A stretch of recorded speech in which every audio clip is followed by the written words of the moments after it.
Hey, good day everyone. This is Andy Rays and Asian Carlson doing another video for Blue Fire Poker.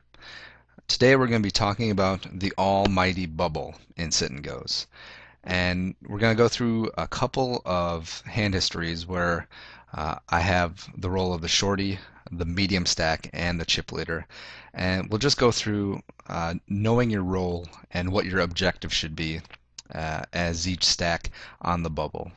And we'll look at a couple of the hand histories and we'll analyze a couple of interesting spots. So why don't we just jump in right away? And the first one, we're clearly the shorty. This is a $36 turbo sit and go on full tilt. And just going over the players quickly, Atomic was the action man of the table. He was quite interesting. Pretty recreational, pretty loose. We'll say that for sure. Rec was pretty leaky, uh, also pretty recreational. Not as much as Atomic, but not that great either. And FR MPF Frimph is very solid reg. I have like 6,000 hands on him. He runs about 12-10. Pretty solid, pretty knowledgeable player.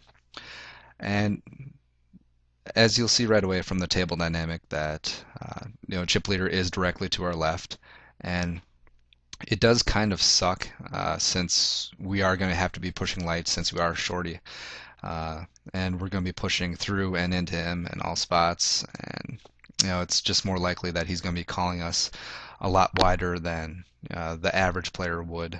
But it can also be good.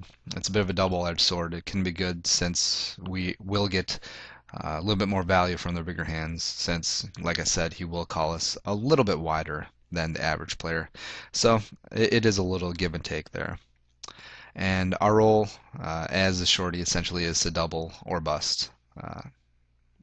Since we have very little equity to protect in this sit and go, we're definitely looking to find a spot to double up and get off the bubble, or be the bubble boy ourselves, since in all likelihood we will be that anyways. And in the first hand, you'll see that the small blind was eliminated on the last hand. I believe Atomic cracked aces with 7-3 offsuit. It was pretty interesting to see. And we pick up ace-9 offsuit, and you notice that Frimph is also pretty short himself. He's got a little bit of an edge on us. And it's nice that he is in the big blind, and we'll be shoving pretty wide in this spot. Mostly because the chips that we take away from the third stack are going to be just so much more valuable than the chips we take away from the chip leader or the second stack. And since we have to gamble, this is a guy we definitely want to gamble against. Because if we end up winning the showdown, he's going to be crippled and very likely to bust in the next couple hands. But if, say, the chip leader was in the big blind and we went to showdown against him, yes, we'd still have the same double up, except we would just be a number of people on around 10 blinds. There wouldn't be a clear short stack. So, like I said, it's wouldn't be as valuable as if we doubled against the third stack as the shorty. So why don't we just plug this into Wiz right away. And we'll give ourselves slightly negative edge is going to be perfectly fine in this spot, since we are going to be looking to keep our fold equity. And given these, the ranges are going to be a little bit off. I'd say, oh, that actually looks pretty good for Atomic, the loose guy. And Fripp is actually going to be calling pretty tight. Let's see, the odds he's going to be getting are about 1.4 to 1. So he is going to be calling relatively snug in this spot. And let's see. And also it is going to be for most of his chips. So we'll give him like, we'll give about like ace-9, ace-7 suited pocket fours. I wish it could include king-queen, because that it just seems it's more likely that he'd be calling with king-queen than he would with like pocket fours or pocket fives in this spot.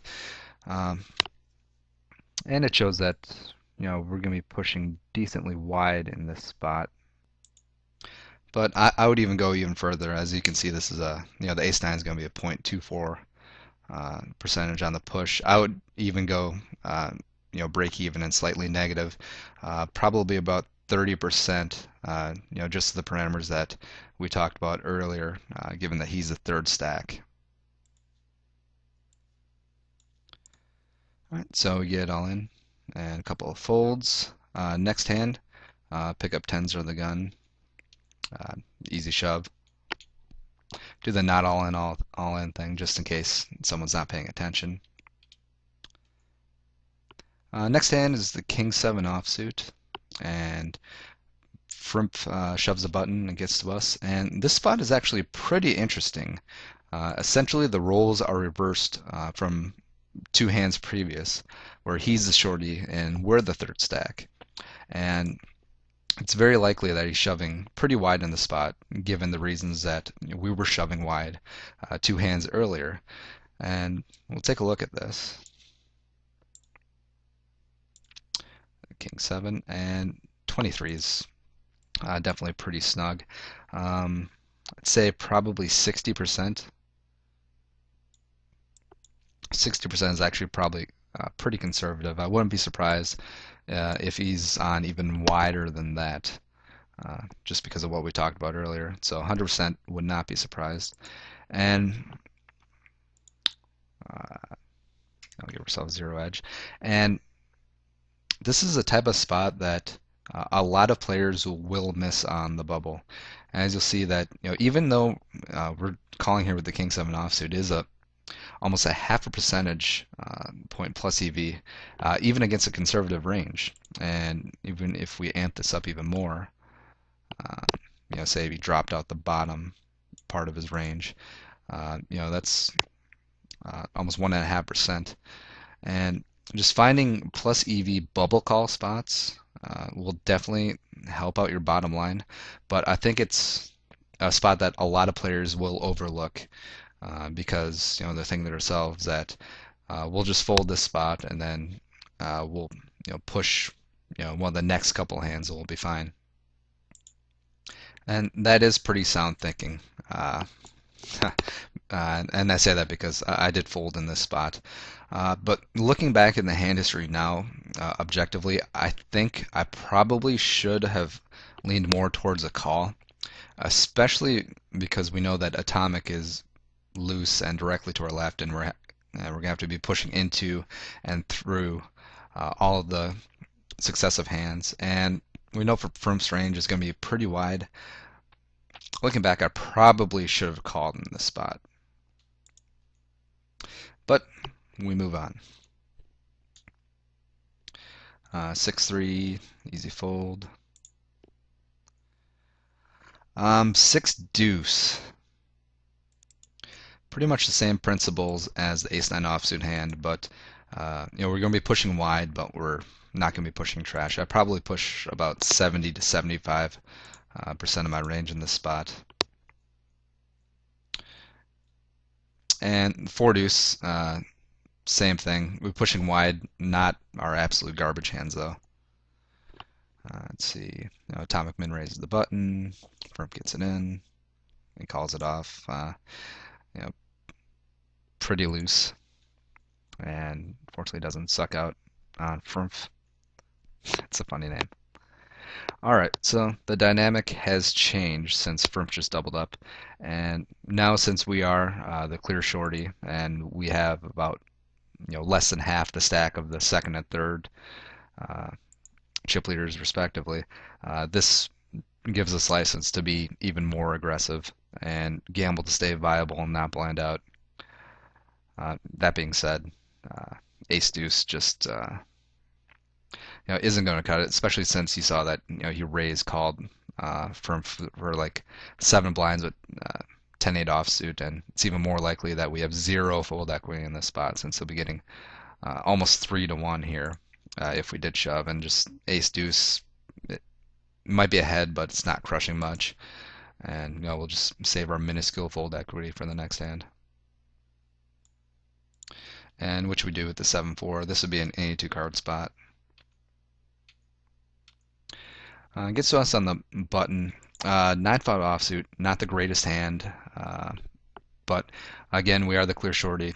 We have the button, and from this spot's going to be calling us pretty tight. So went ahead and punted and ticked on the blinds. Queen 3, clear fold. From shoves.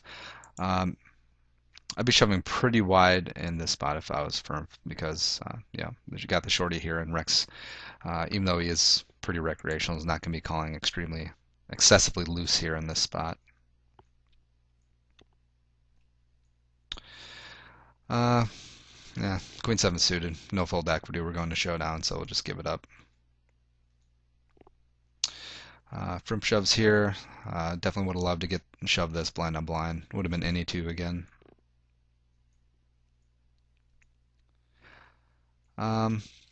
6 deuce. If Rec would have folded, this would have been a pretty similar spot to the 9-5.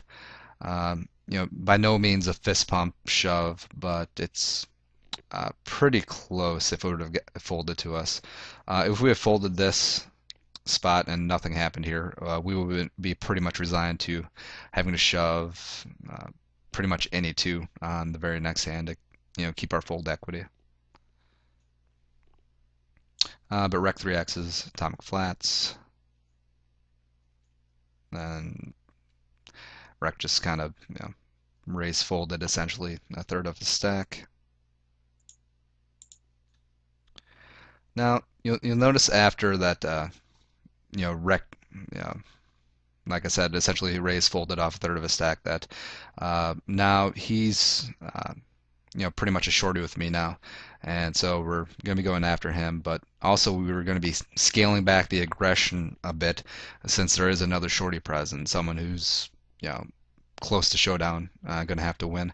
And so if we had these same stacks with like the 9-5 offsuit and the 6 deuce offsuit on the button, I probably would have dumped that and had a much tighter range in those spots. So I'll keep that in mind. And right out of the gate, definitely fine getting in the ace here, 5 to 6 blinds. The other shorty's in the big blind, which is an extra bonus for us. 9-3, nothing doing.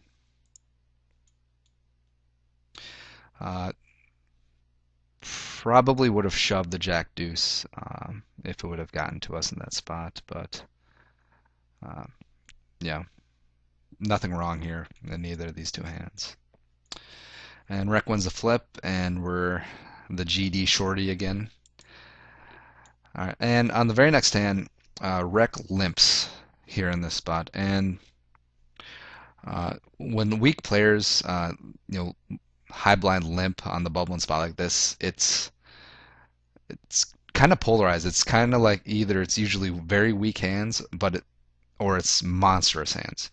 And actually timed down a bit on this hand. It was kind of 50-50 in my mind if I wanted to shove or fold, because Jack 10 is going to do fine in a showdown, especially if he's limping a wide range, because he'll limp fold quite a bit of that.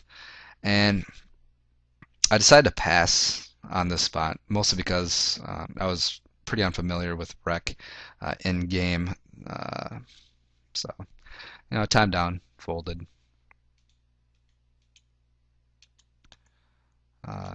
Bet, get it in. And turns out that he did have a big hand in this spot, and fortunately Atomic can't suck out. Funny thing is, we would have hit Ryan 2 pair in one hand, but that's neither here nor there. And now the dynamic has changed yet again. We are now the 3rd stack. We got almost double of the Atomic shorty, and so we're going to be pretty tight in this spot, considering that he has 2.5 blinds, and might be a little tilted after that last hand when his top pair ran straight in the aces. So pretty tight in this spot, since he is very likely to be showdown bound in the next couple hands. Actually, pretty surprising that from shoving this spot, definitely putting him on a pretty tight range, given that there are 2 other shorties and he's pushing into relatively loose chip leader. It's probably say like maybe like sevens and ace 10 plus, and that might be a little bit too weak. And Atomic finally gets it in. Frump ISO raised. And if it would have folded around to us, we would have been priced in to call him with any two cards. Even if we had one card, we'd probably be getting the right price to get it in this spot. But Frump triumphs. And with that, we'll move on to the medium stack. And on this next one, we're the medium stack, as you can see. This is a $24 turbo on full tilt. And quickly going over the players, Louise is an overly nitty, like a 5-4 over 1.5K hands. And it's kind of comical at times because he's very nitty, especially on the bubble. He'll just be the type that'll like blind down to one or two blinds, just hoping that someone else will bust, even though that the other stacks have like 10 plus blinds. And an odd thing is that sometimes he'll even just sit out on the bubble and just hope that carnage will ensue. I don't recommend that. Suffice to say, San Santiza Lou is the chip leader. He's pretty loose, pretty recreational, not very good. L Rifle is pretty tight aggressive, pretty decent reg. And as the medium stack here, as you can see, we're uh, slightly second in chips. We have a little less than 20 blinds, about 18. And our role as the middle stack is to protect our equity and protect our stack. And pretty much we have to sit on our hands and wait for the other shorties to go to showdown and double or bust. And if they do, we'll have to adjust to either becoming the shorty, and we're only gonna be showing down if we have a significant edge, especially against the chip leader, because being very clearly a medium stack, we have a lot of equity to protect, and the value of a double against the chip leader in this spot, especially if there's other shorties, is not going to be worth the risk. So bottom line, the juice is not worth the squeeze. And a lot of times being a medium stack on the bubble is just like purgatory because there's just so little that you can do.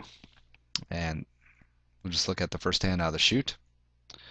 All right, so Santa's Lou limps in. We got the deuces in the big blind. And because of stack depth, we're definitely too deep to shove, especially against a loose chip leader who might decide to stack off with like king 9. And raising c-betting out of position against a loose chip leader, I think is just going to be burning money. And so decided to play passive, just play hit or miss on the flop, and on this flop, nothing doing. Next hand gets around to us, and I'm going to be raise folding Louise pretty much all day long. Basically, this is just stealing since he's not going to be playing back at us unless he has a extremely strong hand.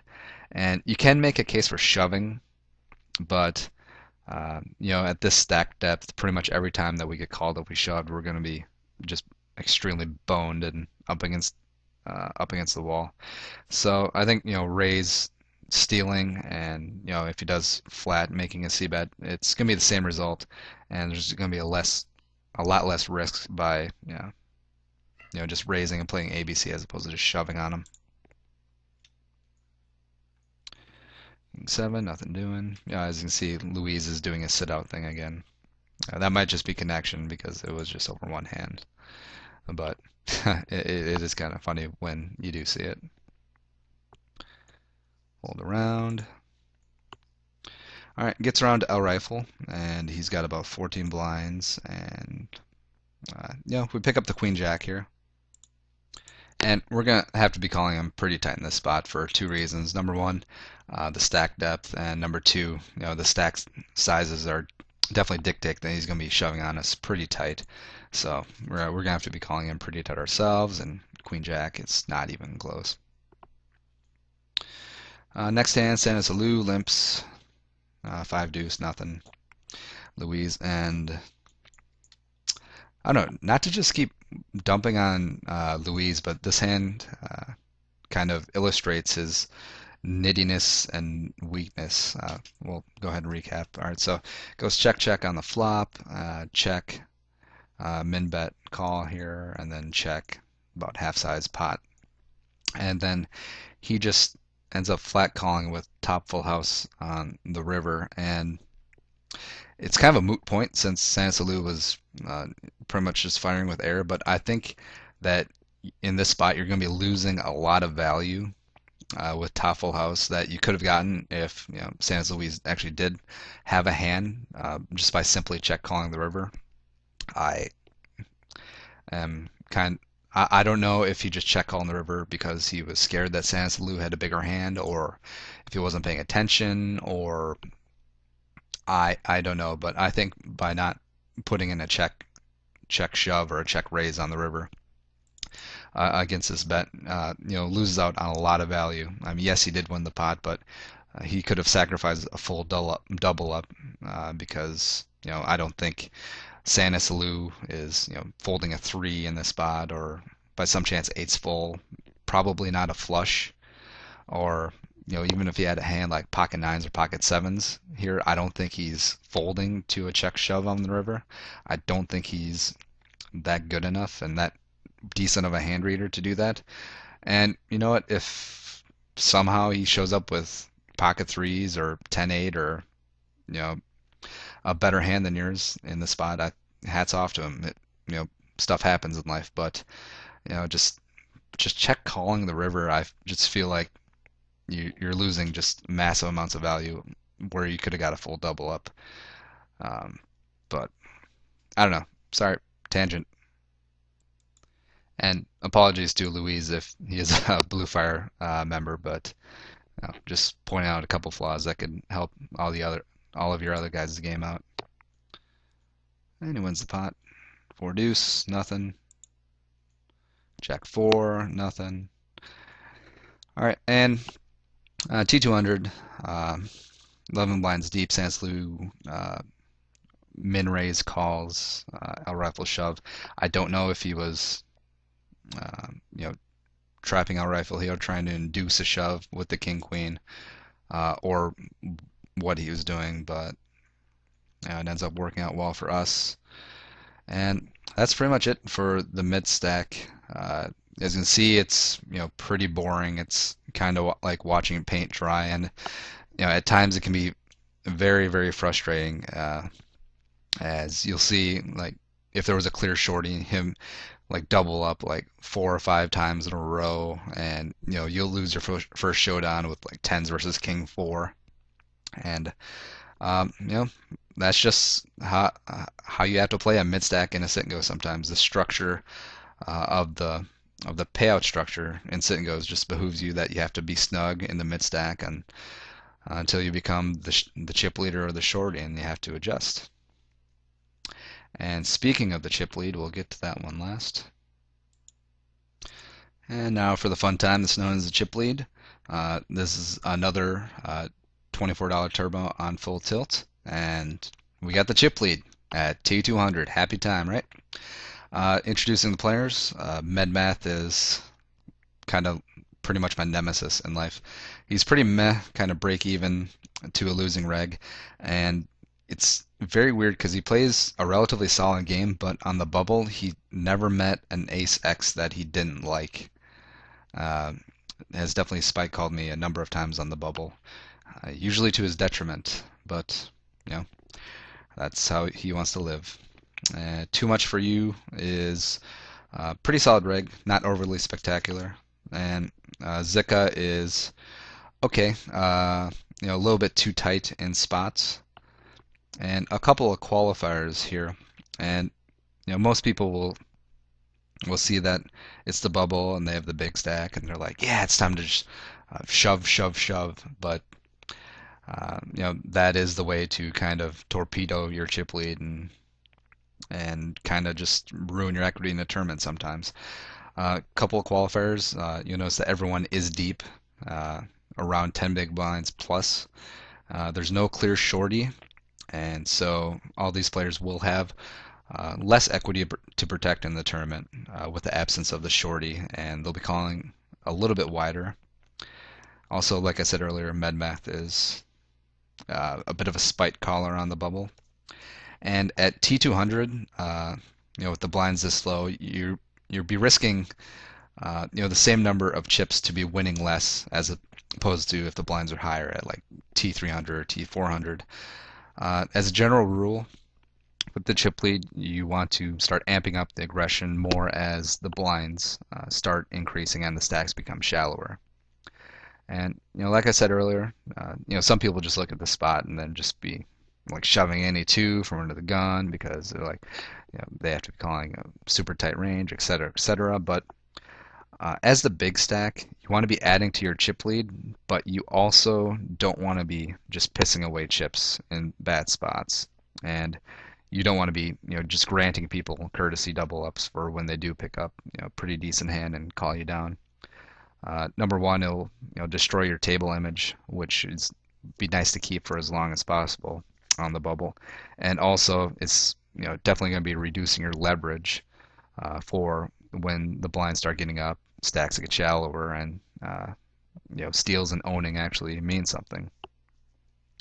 And given the setup, we can be aggressive, but not over the top. And we'll get into this as we go. And Ace King, too much for you fold, blind on blind. Ace King would have been a pretty easy call, blind on blind, but we're not going to be getting carried away with the call. We're actually going to be calling his shove pretty tight in this spot. We'll take a look at in Wiz. Let's see here. All right, so they have him on a shove range of any pair, any ace, a lot of the Broadway stuff. It's not out of the question. And recommends fives, ace 10 plus. I would be calling a little bit tighter than recommended, probably like sevens, ace king offsuit, ace queen suited plus. Mostly because even though we know he's shoving wide, and this might be even a pretty generous shoving range. Now we'll take a look at.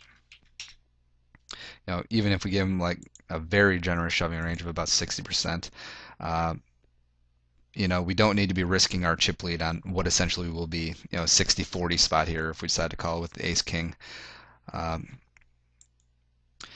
Because like I said, if we called with a hand like say ace 10 or ace 9, it is very likely that we're going to be ahead, but we're also not going to be crushing a ton of his range, and a lot of it's going to be like a 3-2 showdown, and we don't need to be sacrificing our chip lead in a spot like this, with the blinds so low. And so we're going to be having a pretty tight range here and a significant edge to be getting in this spot.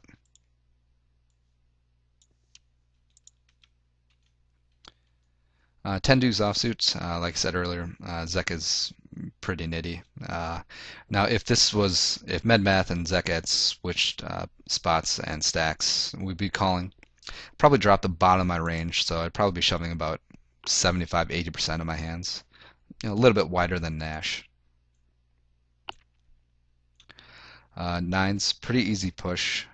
If the big blind had been just like your standard tag, I probably would have went ahead and 2.5 or 3x opened, because I know that he's going to be 3-bet shoving on me tighter than Medmath would, who would be 3-bet shoving on me pretty light, given our checkered past. But knowing that he's going to be 3-betting me wide, and if I had 2.5 or 3x opened with the nines, I wouldn't want to be giving the nines up for sure, but also I wouldn't be overly thrilled about getting in a big showdown for about 30 big blinds on the bubble, against his like queen jack suited or king jack or ace 10 or etc. So I feel like just shoving in this spot, it's definitely unexploitable, and we take away that 3-bet shoving option away from him and just take the straight plus EV spot. And Zeka calls, so right away I'm just kind of like pooping my pants. This is going to be a very tight range, and he shows up with eights, which is actually very surprising, given what we know about him. And we'll look it up from his perspective. Let's see what shove. There we go. Got had eights, and we're shoving. And we'll narrow down med mass overcalling range to like queens plus. Queens plus. I wish we could take ace king suited out of here because I don't think he called that. I don't think he's folding queens though in this spot. And we're shoving. We'll give ourselves 100% shoving range. Then this turns into the very, very bottom end of his calling range. But, like I said, we're not going to be just open shoving this all willy-nilly. Well, we'll pull up the almighty graph, and we have to be, to make this even a plus EV call, we have to be shoving almost 90% of our hands, which is absolutely ridiculous from our perspective. Maybe not from his, but definitely from ours. I'd be shoving here probably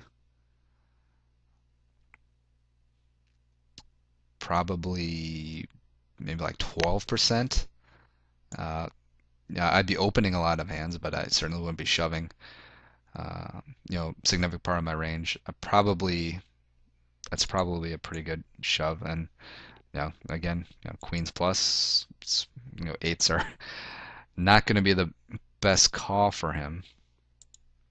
But that's neither here nor there. Maybe you thought that my range was going to be a lot wider, and well, I guess the only reason I dwell on this because that. So sad panda, but life moves on.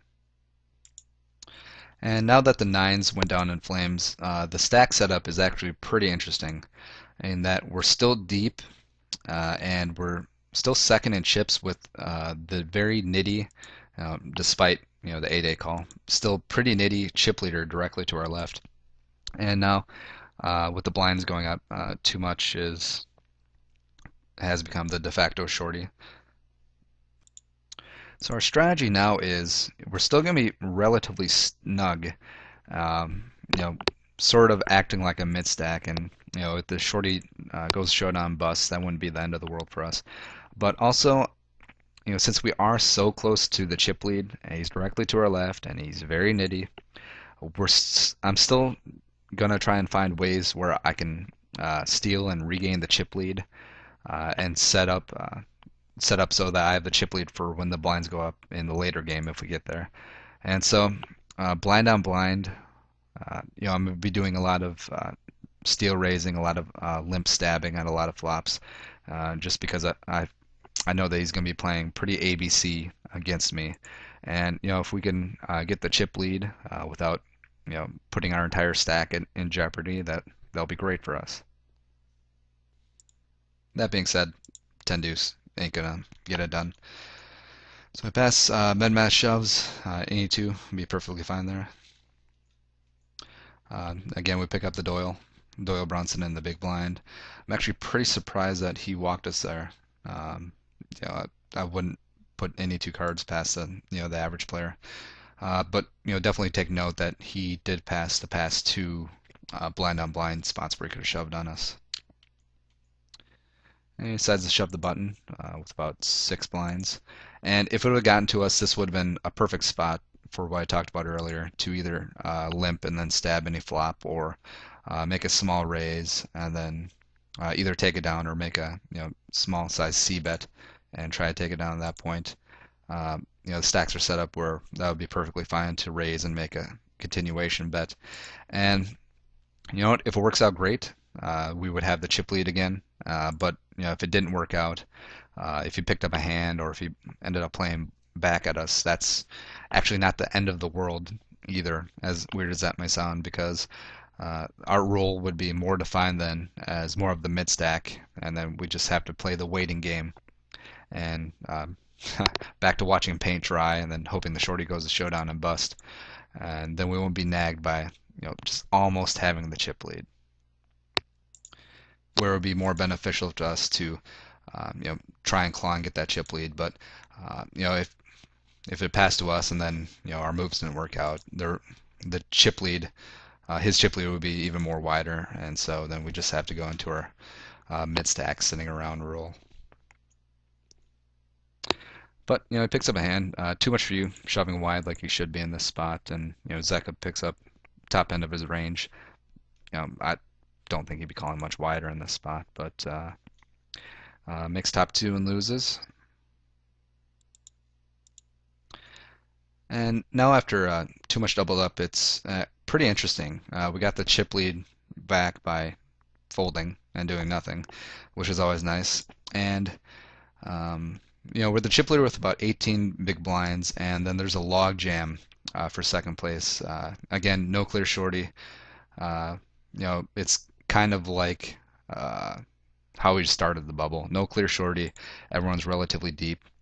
And so we go back to our normal strategy. We're looking to build chips, but again, not piss them away, and just keep building up, trying to get a larger chip lead for the late game.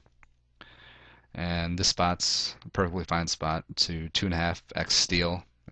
Definitely folding to any sort of a 3-bet, but it is kind of nice that they have sort of the awkward stacks where they're not going to be playing back at you very wide. Since their stack is between about 10 and 15 blinds, and also with that stacked up, if we end up getting flatted by one of them, there still is room to make a c-bet, and we can win the pot that way. And we take it down. Ace 10. It's a little bit too good to raise fold, and raise calling really sucks. But I think it has just enough value for us to jam in this spot. Why don't we just look at that in Wiz?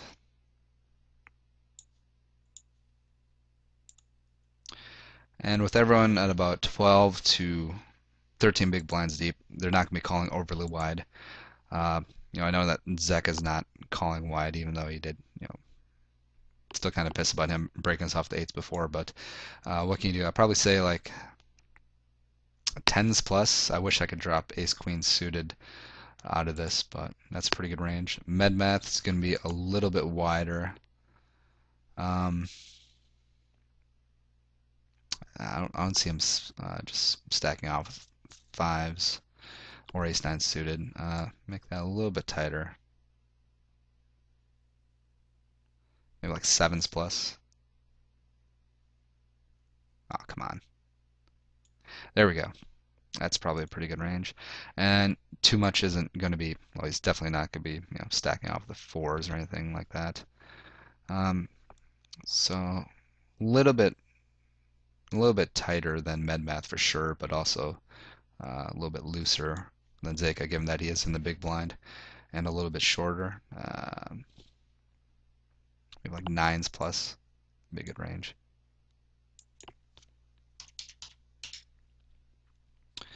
And there we go. And we'll put our edge down to 0. And you'll see it's pretty much a break-even push, 0.03. So this would probably be the bottom of my pushing range, given the stack size and the parameters that we talked about. I'd probably push, it says 7s plus, I'd probably push 6s in this spot, and ace 10, ace 9 suited. I probably wouldn't go, ace 3 or ace 5 suited. Probably wouldn't go that wide, but I'd probably push king queen also in this spot.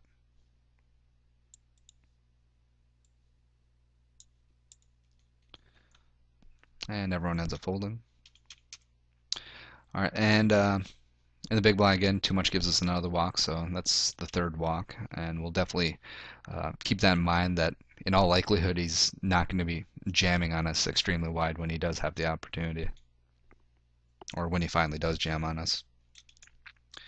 All right, too much jamming the button, ace 8, definitely not calling here, but just for shiz and giggles, we'll pull it up in Wiz and see what we should be calling with.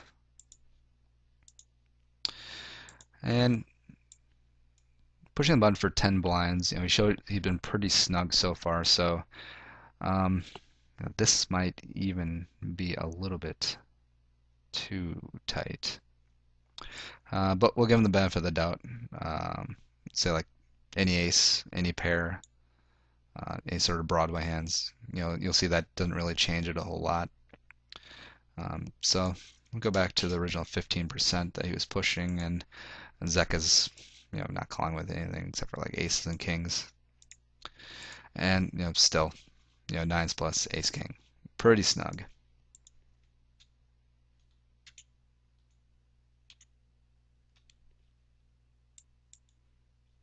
And next hand, I pick up my queen 10 offsuit on the button, and this is pretty close. Um, let's see, we'll pull it up in Wiz.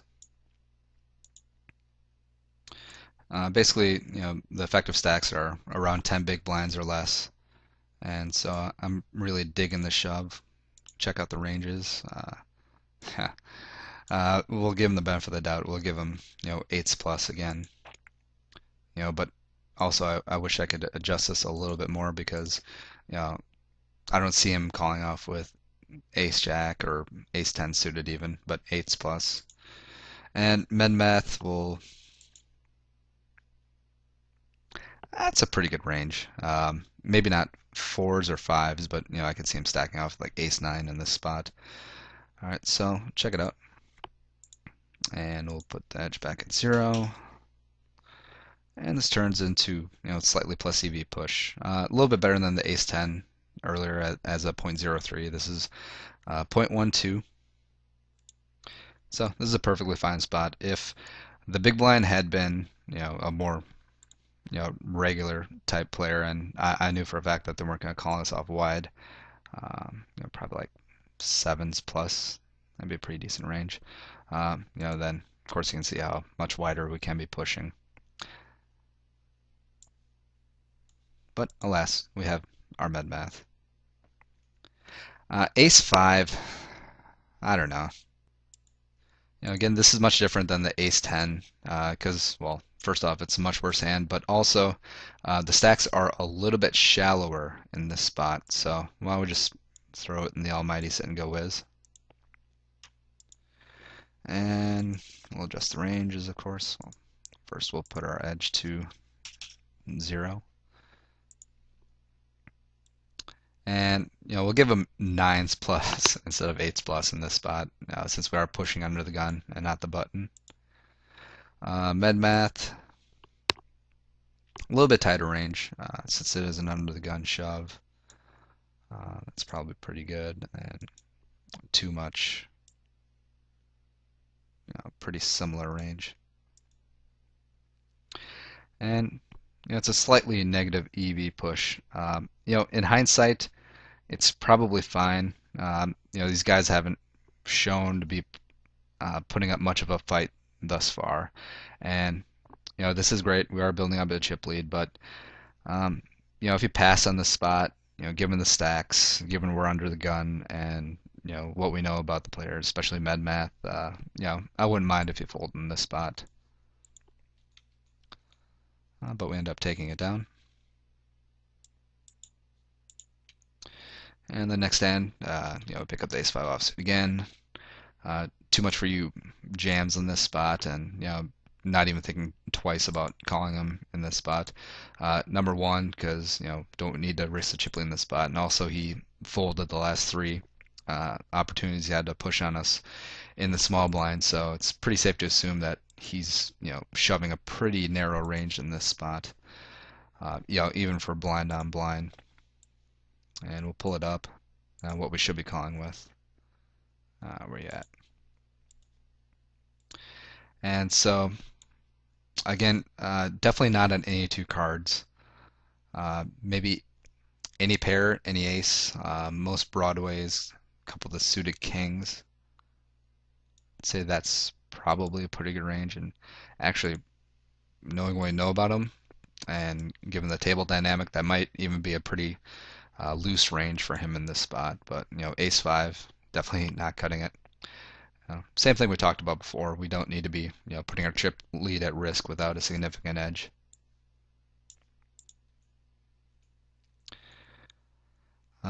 Next hand, he shoves the button. Queen 3 would have rock and rolled in Zeka, any 2 cards. But alas, we don't get it. Queen 10, eerily similar to before. Same thinking applies. Ace deuce, also pretty similar to the ace 5 a couple hands previous. But this time, even though it is a quote-unquote worse hand, even though Ace Deuce and Ace Five are essentially pretty much run the same, but I'm gonna lean more towards a push in this spot for a couple reasons. Number one, the blinds are up to T300, and also the stack dynamic has changed. Zeka and Benmath are now running 1 and 2 in the shorties, and too much has built up to the second stack. So if we do end up getting past these two, which Zeka shouldn't be a problem, if we get past Spike calling Medmath, too much is going to have to be calling us very, very tight in this spot, given that there are two shorties present. So I'd definitely lean more towards a push in this spot. And on the last hand, Zeka pushes under the gun. Actually, this is pretty close. Given that we know that he's a pretty tight player, and he's not desperate in this spot. Yes, the blinds are about to hit him, but he still has 7+ big blinds, so I don't expect him to be shoving overly wide in this spot. And we'll pull this up in Wiz. This is actually pretty close. I actually tanked about this for a while, but we'll pull it up. 21 is definitely a little bit too wide. Like I said, we know he's pretty nitty, but he was under the gun, but he did have 7 blinds still. Let's see, Ace 10 offsuit, Ace 8 suited, 5s plus. I think, I don't know, maybe like 7s. Nah. 6+, Ace 10, Ace 9 suited would be a pretty conservative range. I wouldn't be surprised if he's shoving tighter than that, and I would definitely be surprised if he was shoving wider. But still, put the edge at 0. Ace King is going to be a call in this spot, but as you can see, it is going to be pretty tight, pretty snug in this spot, knowing what we know about him. And showdown just for posterity. He does show up, with a pretty tight range, and we end up holding. And that's been the video for today, guys. And I hope we learned a little bit more about playing specific roles on the bubble and what your strategy should be. Looked at a couple interesting spots, a couple surprises, a couple spots surprised me too. But until next time, this has been Andy Raised and Asian Carlson for Blue Fire Poker, signing off.